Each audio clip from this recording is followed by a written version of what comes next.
What's up, YouTube? Welcome back to Celio's Network. Today we're going to take a look at all of the new VMAX Pokemon cards from the new Sword and Shield TCG set, Rebel Clash, which is due out on May 1st and will be coming to ptcgo on April 30th. If you want to make sure you have all of the cards to build decks when Rebel Clash hits ptcgo, make sure you stock up on some code cards over at potownstore.com and use code Celio for 5% off. So Rebel Clash does have 7 Pokemon VMAX cards in it, which is 3 more than Sword and Shield base set had. So it's exciting to have so many new powerful Pokemon VMAX cards to collect and trade for and try to pull in packs to build decks with when Rebel Clash hits ptcgo. The first one we'll take a look at is Untitled V Max, 320 HP, water type. It has the Hydro Snipe attack, which costs 1 water energy to do 60 damage, and it reads you may put an energy attached to your opponent's active Pokemon into their hand. So this does a nice amount of chip damage while also returning an energy card, which could be paired with Disruption like Team Yell Grunt or Crushing Hammer, or maybe even the new Clefable from Rebel Clash. I'm really excited to get playing with Untitled V Max. I have been testing this card with proxies a bit, and I really like the energy disruption and kind of the slow drain it has on your opponent, as opposed to just powerful one-shots, which is what the standard format has kind of been revolving around with ADP Zacian. So I'm hoping cards like Untitled V Max can maybe add a little bit more strategic play to the standard format. And then it also has the Max Bullet attack, which I think has been wildly underrated in testing. This attack actually puts on so much pressure, and it's kind of like a more powerful Draggable V Max, which we will get to later in this video. But Max Bullet does 160 damage for 2 water and a colorless, and then it also does 60 damage to one of your opponent's benched Pokemon. So for 3 energy, you're putting 220 damage on the board, essentially, spreading it between the active and a benched Pokemon. 60 damage is a lot on the bench. You can put 60 on a Dedenne 3 times to knock it out. You can put 60 on a Jirachi and then ping it with a Zigzagoon to finish it off. So I think 160-60 is a really nice number. You could also gust up at the Dedenne and hit it for 160, then 60 to a benched Pokemon to clean it up. So I think Untitled V Max has a really nice mixture of the tactical play with the Hydro Snipe that returns an energy, and then just dishing out a lot of damage with Max Bullet doing 160 and 60. It is weak to lightning, which is kind of the worst part I've figured out about Untitled V Max, because Toxtricity V Max is kind of a hyped up V Max that is coming out in this set, as well as there's Pikarom, which has been around for a while as a popular strong deck. It's a fan favorite deck to play. So getting around that lightning weakness might be Untitled V Max's biggest hurdle. Next, we'll be taking a look at Rilla Boom V Max, one of the other starter VMAX Pokemon in the set. It has 330 HP, it is a grass type, and it has the first attack Scratch, colorless for 50. That's kind of just a filler attack. You never want to be using Scratch.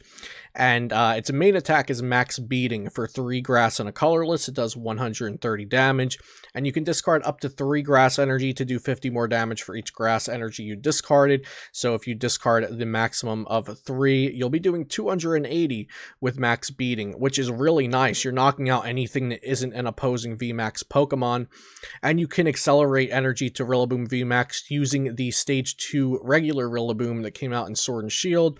So I imagine this will be paired with Exeggutor Rowlet Tag Team and the Rilla Boom from Sword and Shield. There's not really much to talk about with Rilla Boom, just that it is kind of bulky with 330, so you can put a big charm on it, and then Max Beating does a lot of damage. There's not really much strategic play like you can have with the Untitled V Max to talk about with Rilla Boom, but I do think it's really solid, definitely playable, and it has a deck that it can fit right into.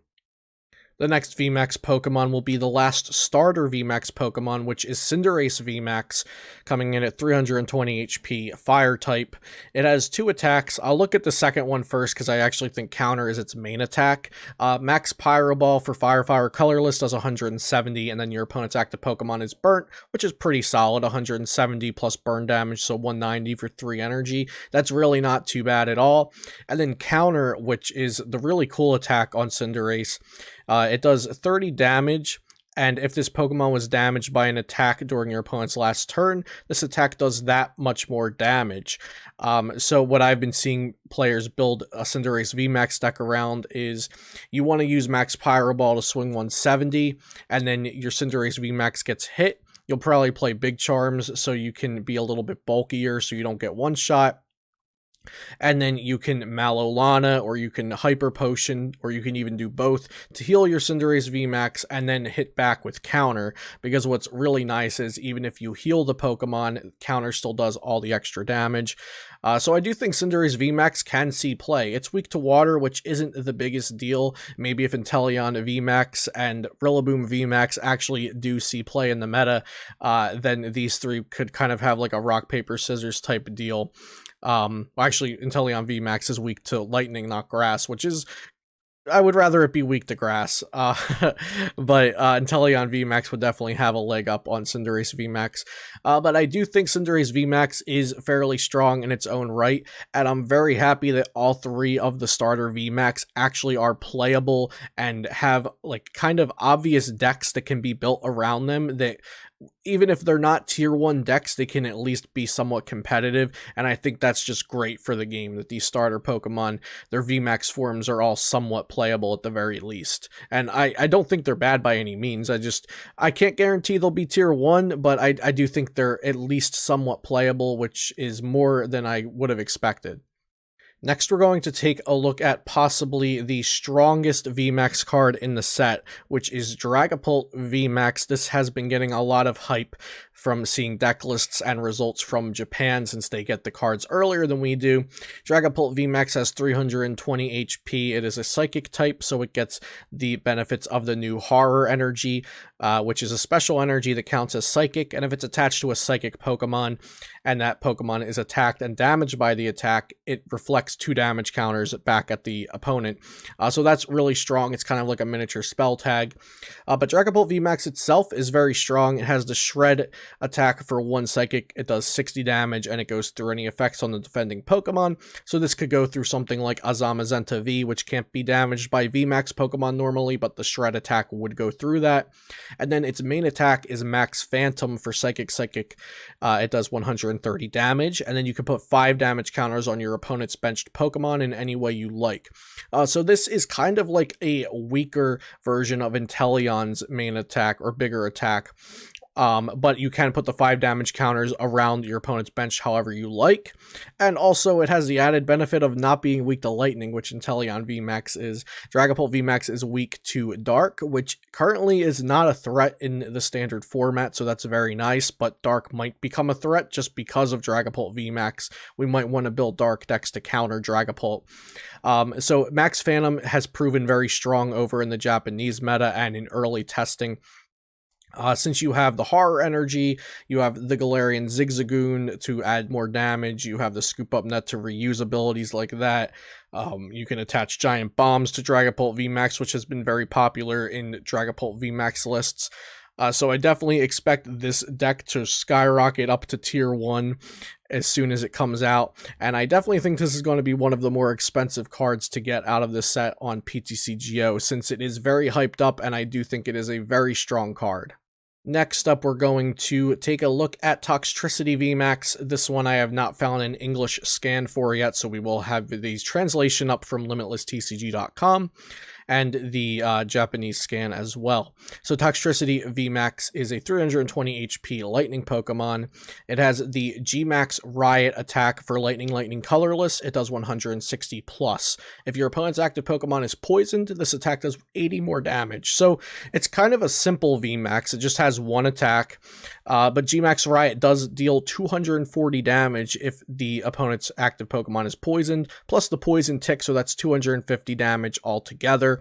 You can easily apply poison with the supporter card Koga's Trap, and also with the new Garbodor that's coming out in Rebel Clash. It has the ability, if there's a stadium card in play, you can poison your opponent's Pokemon. So Garbodor and Toxtricity are a very powerful combination, and Toxtricity can dish out a ton of damage as early as turn 2, and you have Electro Powers to buff that damage even more, since Toxtricity is a lightning type Pokemon. So naturally, being a lightning type Pokemon with a fairly high damage output, I think Toxtricity is going to be like as low as tier 2 just because of all the lightning support we have. The thing with Toxtricity VMAX is I think players kind of have to decide is this better than Pikarom? And if it is, then maybe it will even be a tier 1 deck. Maybe it'll be wildly successful. I do think it will see a ton of play. I think it's fairly good, but I just haven't decided for myself yet if I think it's better or worse than Pikarom, which is the main lightning type deck of the format now. Next up, we have Malamar V Max, which is a dark type V Max Pokemon and 310 HP. And this is dark, and note that Draggable V Max is weak to dark. So there's a reason right off the bat to want to play Malamar V Max. It has 1 attack, Max Jammer, Dark Colorless for 180 damage, and you look at your opponent's hand and put a card you find there at the bottom of their deck. So that's actually a very strong effect. So it's not, it's only 1 card, whereas Trevenant Dusknoir Tag Team gets 2 cards and shuffles it into their deck, but here you're getting to look at their hand and pick a card to put at the bottom of their deck. So you could pair this with Marnie, shuffle their hand, put the hand at the bottom of the deck, then they get 4 new cards, and then you can Max Jammer to do 180 damage and get the best card out of their hand and put it at the bottom of their deck. If it's the only card that progresses their game, you could just put them at a standstill. If you're playing against a Draggable V Max deck, you might knock out their Pokemon in one shot and disrupt their hand, which could be very, very strong. So I do think Malamar VMAX could actually see play. None of these VMAX cards, spoiler alert, I don't think any of these VMAX cards are unplayable in the very least. I think they all have a way they could be played in the standard format and be successful. So the Max Jammer attack, it does 180, which unfortunately in this day and age isn't too much damage. We're not spreading damage to the bench like Dragapult is and like Inteleon is, but with the Darkness type and Dragapult being a very popular card, and this hitting it for weakness, and also the disruption combination and possibility of Max Jammer, I do think Malamar VMAX could see success. And the very last VMAX card in Rebel Clash is Copperajah VMAX, coming in at 340 HP, and it is a metal type Pokemon, which means it gets all of the good metal support, like Metal Saucer to accelerate energy, and Metal Frying Pan to reduce damage and remove its weakness. So you would have to do 370 damage to one-shot this if it had a Metal Frying Pan. If you use Lucario and Melmetal Tag Team's GX attack to reduce damage, you would have to do 400 damage to one-shot it if it had Metal Frying Pan and no weakness. So a raw 400 damage to one-shot this thing is pretty scary, and it has some very decent attacks. So the first attack is Dangerous Nose for Metal Colorless. It does 100. If your opponent's active Pokemon is a basic Pokemon, this attack does 100 more damage. So if you have something like the Galarian Berserker that buffs your metal Pokemon's damage by 20 on the bench, then this actually could one-shot a Zacian V with its Dangerous Nose. And then G-Max Hammer does 240 damage for metal colorless. So for 4 energy, it is a bit of a hefty energy cost, but it does 240 damage, and it's on this monster of a Pokemon that's probably surviving more than one hit. So this Pokemon could actually be very strong. I'm not sure if it can overshadow the Zacian ADP variant as the metal type deck of the format, but I definitely think there could be a variant of Zacian or Copperajah based variant that does well and sees play, just because with 340 HP and the metal typing combined, it has such great tanking capabilities, and its Dangerous Nose attack can do 200 damage for 3 energy, and G-Max Hammer does 240 for 4. It can put out a ton of damage and also take a lot of damage. I should also note that it has 4 retreat costs, so you can use buff padding to give it plus 50 HP if you wanted to use that instead of the Metal Frying Pan. So yeah, ton of support for Copperajah VMAX. It has really good attacks. It has really good HP. The 4 retreat cost can pair with buff padding. Fire type weakness isn't the biggest deal, and you can just remove it with Metal Frying Pan. So yeah, Copperajah VMAX, the 7th VMAX we're looking at out of Rebel Clash, the last one. And like I said, I think all of these VMAX cards are playable. So just one last look, the 7 VMAX cards of Rebel Clash are Inteleon VMAX, Cinderace VMAX, Rilla Boom, Dragapult, Toxtricity Malamar, and Copperajah VMAX. Of course, these can be pulled in Rebel Clash codes on ptcgo. The codes can be redeemed starting April 30th, and then you can buy packs on ptcgo with your coins as of May 1st. So if you want to get a head start with some codes, be sure to head over to potownstore.com and use code Celio for 5% off over there. Also, subscribe to this channel if you enjoyed the video and you would like to see more content like this in the future. I'll be doing a ton of Rebel Clash content both here and over on my Twitch, so be sure to follow my Twitch and follow my Twitter so you know when I'm going live over there.